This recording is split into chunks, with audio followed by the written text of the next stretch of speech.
Welcome everybody, and today we're continuing with our aftermarket theme. Over the last few months you've probably seen on social media we're promoting our aftermarket space and trying to talk to real people, real stories to promote how people get into our industry, but also what fantastic career paths are available both now and also in the future. So we're talking to several people over the next few months about their story, about their journey, just to try and give individuals more of an insight into what our aftermarket is about, and also aligned with the career opportunities that are going to be available. So today we're talking to one of the industry's nice guys, Mike Smallbone. So welcome, Mike.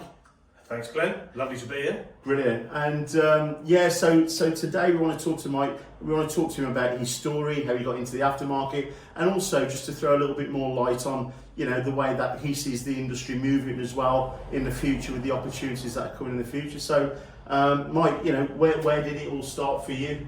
Okay, well, thanks again, Glenn, to you and the team for the opportunity. Really appreciate it. For me, it's been quite an interesting journey. So I'll start from the beginning. One of the things that people talk about in these kinds of things is how individuals have joined the aftermarket. And my story is probably not much different. I fell into it by accident.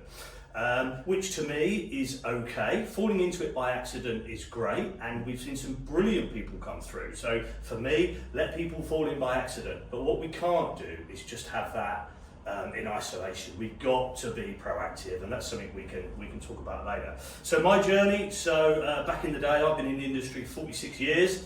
That's why I look 107, had a bit of a hard life. I started at Halfords back in the day, so my journey started when I left school at 15. I didn't do O-levels, I wasn't clever enough to go to college, I didn't really know what I was going to do. Halfords in those days were not the super centres that they are, they were more kind of high street retail shops. And again, I didn't have a clue what I wanted to do, saw an advert in the paper and applied for a position of a sales assistant.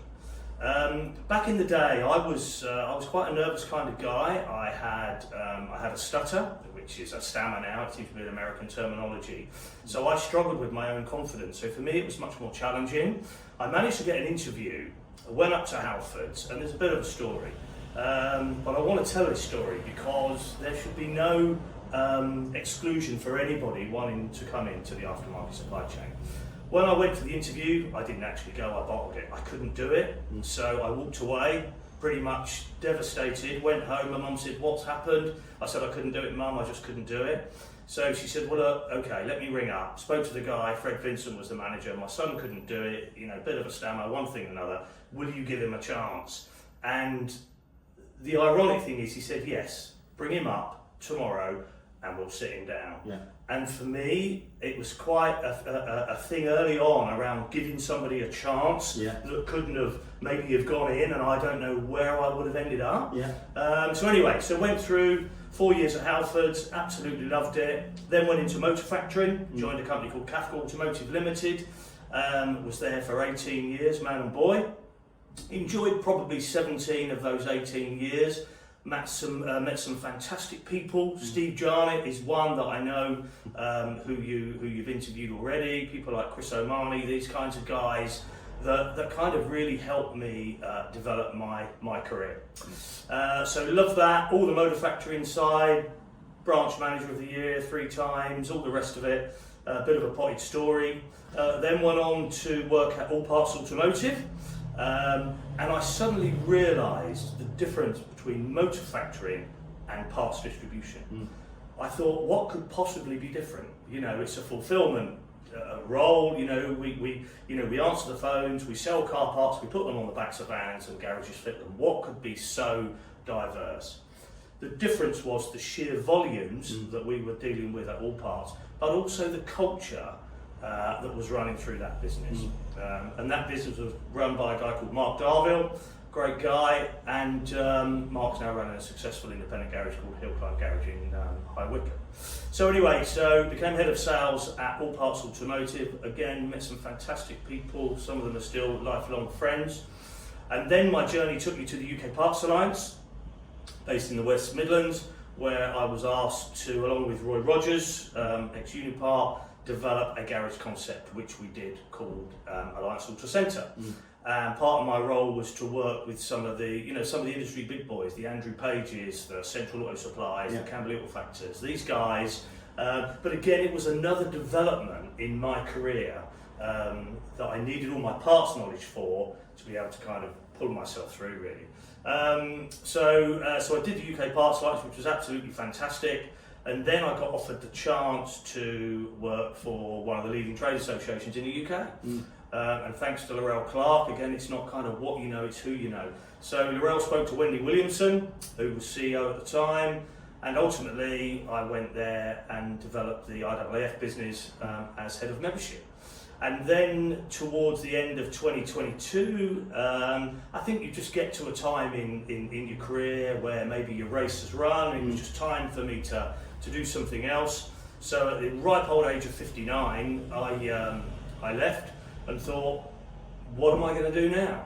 But again, coming through the ranks and dealing with some fantastic people, I had a couple of phone calls. One was from Jeremy Tolman at Varda Batteries, who said, "Mike, would you come and do some work for us on a project by project basis?"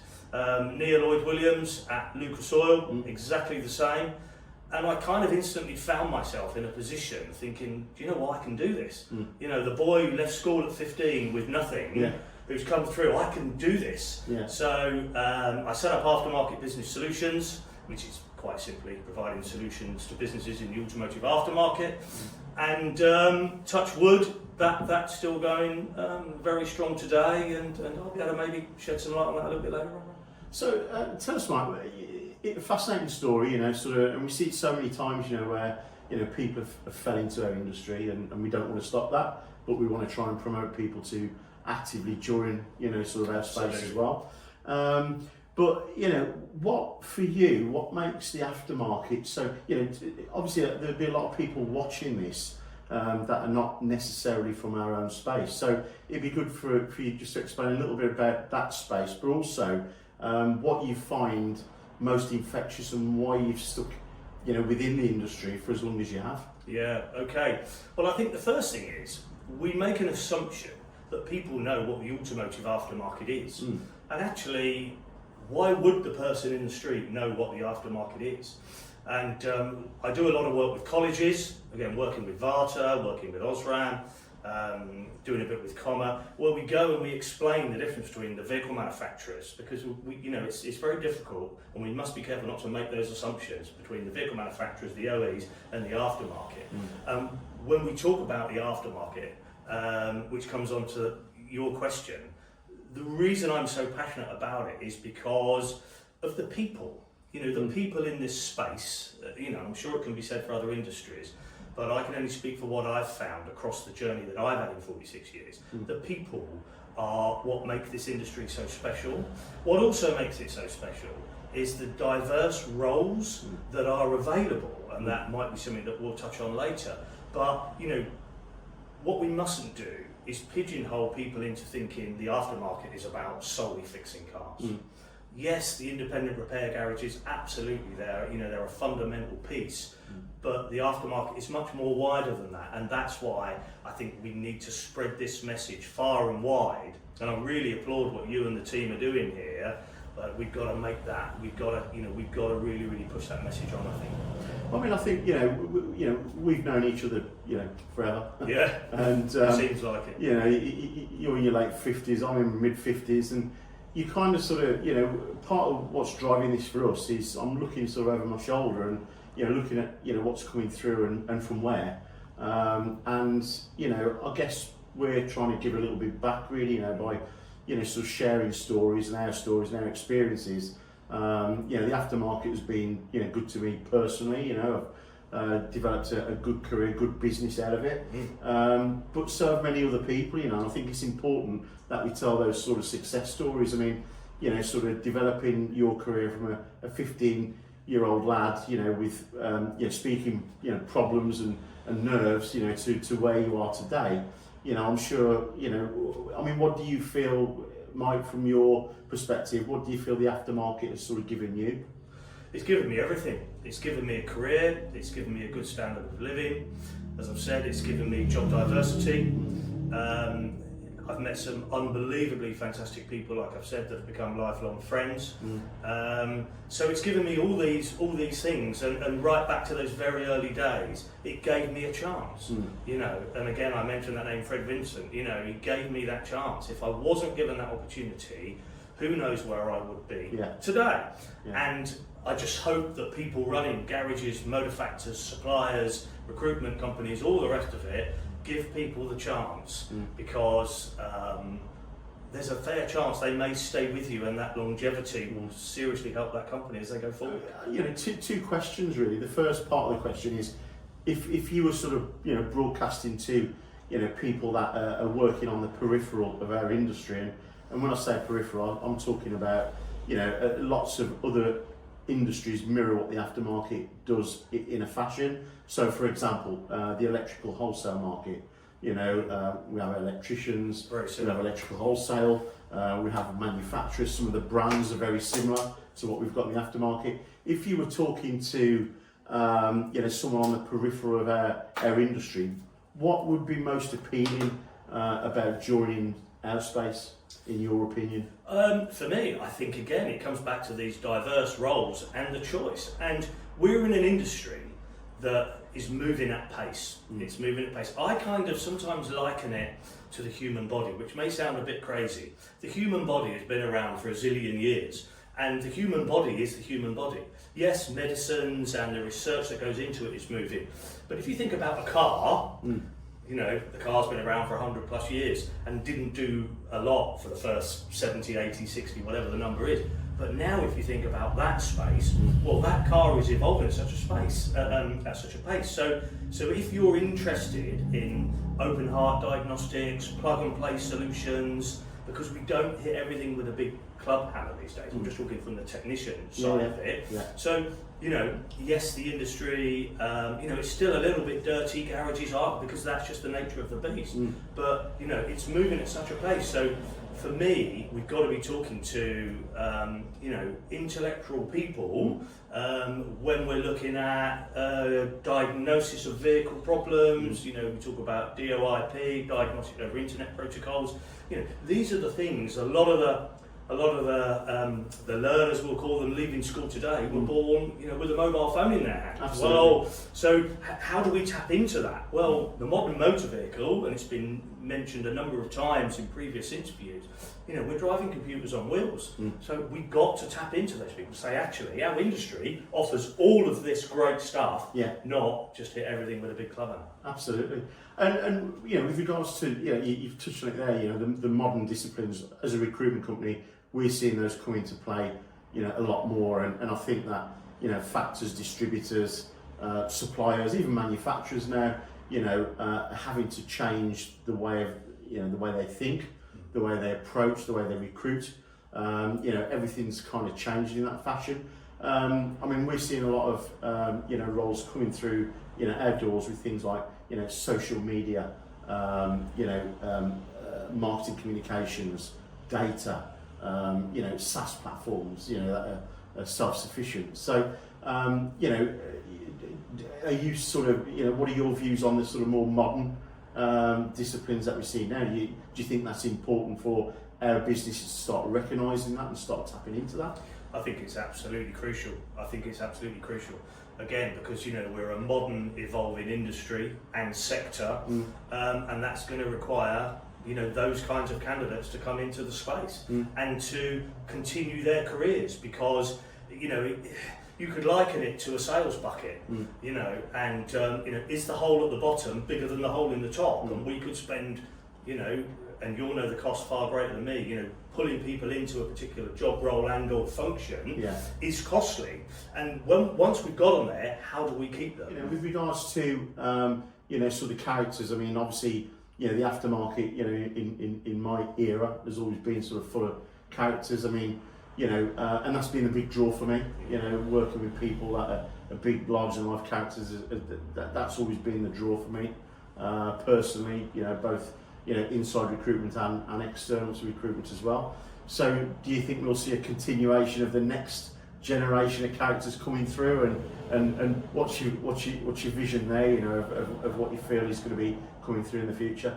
Well, I absolutely hope we will continue to see a range of characters, because again, it's the people that make up this space, Glenn, for me. And I think, you know, unlike, and I'm just going to pick on the banking industry with no experience at all, you know, I think the motor industry can attract those kinds of people, you know, with those kinds of, you know, characteristics, if you will, because, you know, I think we're a friendly industry, you know, we're an open-minded, forward-thinking space, where maybe some other industries may not have that, you know, those kind of credentials. So for us, again, how can we promote that? And again, you've been in it as long as I have. You know, we have got some unbelievably talented and characteristic people working in our industry. Yeah. And, you know, so tell us a little bit about, you know, so what you're up to nowadays then, Mike, and you know, sort of obviously, you know, you've developed, you know, through the motor factory and distribution networks. You've worked with a leading, you know, trade group. You know, what's happening to Mike Smallbone in the future?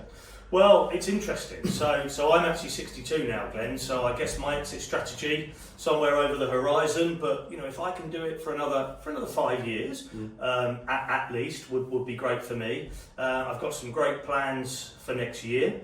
I'm working with some fantastic companies. Again, Varta, as I've mentioned, Marla. I'm a brand ambassador for Marla. You know, Osram. I do a bit with Comma. Done some training with Involution, and I'm continually trying to build the sales pipeline, but manage that with my work-life balance.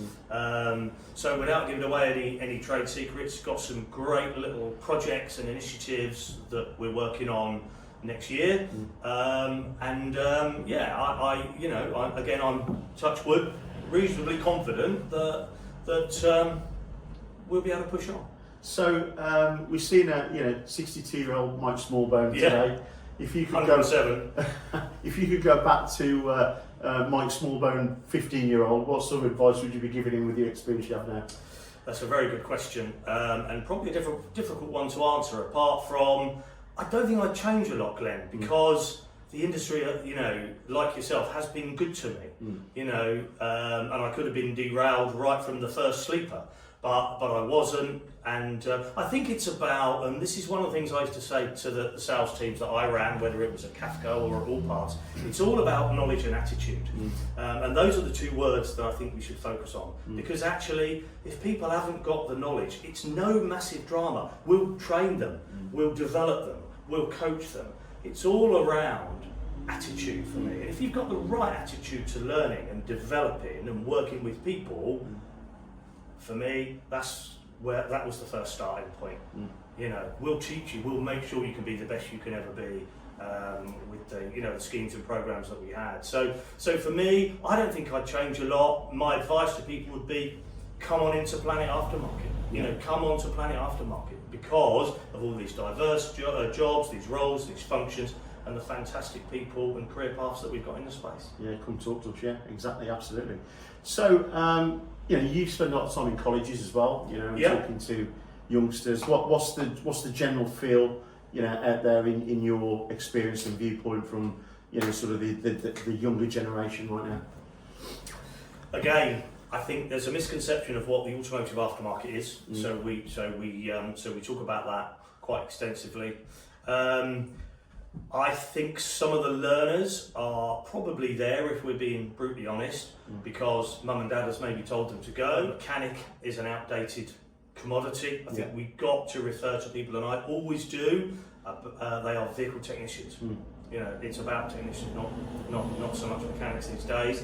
I think what we've got to do is harness these opportunities with the colleges, which is why, again, people like Varta and that put some serious money into me to go and talk to these people, because not all of these people at the colleges want to be vehicle technicians. And there's one example that is particular. It's a 21-year-old lad, so he was late joining, he's just qualified this year, he's level 3, and he wants to be in parts. He wants to be in parts. And even though I say, look, I'm no recruiter, but what I will guarantee is if people come up to me directly, I will make sure that I will connect them with a number of motor factors, and as long as the motor factor at least gives Fred Smith the chance to just sit down and say, look, this is what we do, because where they're pushing on an open door, we've got to be responsive to that. Yeah, absolutely. I mean, we talked about earlier on before we started to film. We talked about sort of the way that we communicate with youngsters nowadays. I mean, I've got 2 lads of my own, as I explained. They don't read emails anymore. It's Insta and WhatsApp. If I want to talk to them, they'll tell me what they want to eat for dinner. From their bedroom on a WhatsApp message. So it's the way that we sort of communicate, and I think. Do you think it's important now for distributors, suppliers, manufacturers and the like, to kind of get down with it and start to sort of tap into, sort of the next generation through the way that they're used to being communicated? I absolutely do. One of the things, whenever I do some customer service training, I always pose the question, how should we communicate with our customers? Well, actually, it's how they want to be communicated with. It doesn't matter what we think anyway. It's a bit like good service is what the customer thinks it is. Actually, it is. It doesn't matter what we think as a provider. It has to be around what the customer thinks. So I think, the more avenues we can use to communicate what the aftermarket is, whether it be Instagram, Facebook, Messenger, WhatsApp, whatever, we've got to explore those routes, because the target audience, if you will, particularly at that age group, we've already mentioned, born with a mobile phone in their hand, that's the way they communicate. Absolutely. So we've got to do all those things. Absolutely. And I think, sort of, in the future, looking at, sort of what we're seeing, the trend, sort of the younger generation now are sort of used to watching stories on their phone. They're used to watching, YouTube videos. They're used to watching, sort of Instagram, and deciphering, sort of real opportunity and fake news from each other. And I think it's equally important, that we, sort of use people like yourself, and thanks today for coming on board and telling your story, Mike. Always a pleasure, and I'm looking forward to bumping into you at the trade events as always. Brilliant. Okay. So top thing for next year. What's Mike going to be up to next year? So I just need to, as I've said, I'm going to continually build the sales pipeline. Continue the contracts that I've got is the plan, look for new opportunities, develop, but ultimately if I can play a role in bringing youngsters or people of a certain age into this industry, if my story can resonate with some of those, then for me that's absolutely fantastic, because it's about giving back, as you've said. So I will continue to try and push those stories, whether it be with colleges, job centres we were talking about earlier on, who's going to talk to the job centre pluses, and we know some of them, some people maybe don't want to work or some people can't work, but there will be a basket of people that maybe have never even considered the automotive industry, let alone the aftermarket space. So there's just another angle. If we're not doing that, we've got to get in and talk to those, and that's something I've already got on my radar for next year. Absolutely. Well, Mike, as always a pleasure. Glenn, thanks so much for the opportunity. And we're going to continue with our aftermarket story, so stay tuned in over the next few months. Again, we wish Mike every success, and thanks for watching today.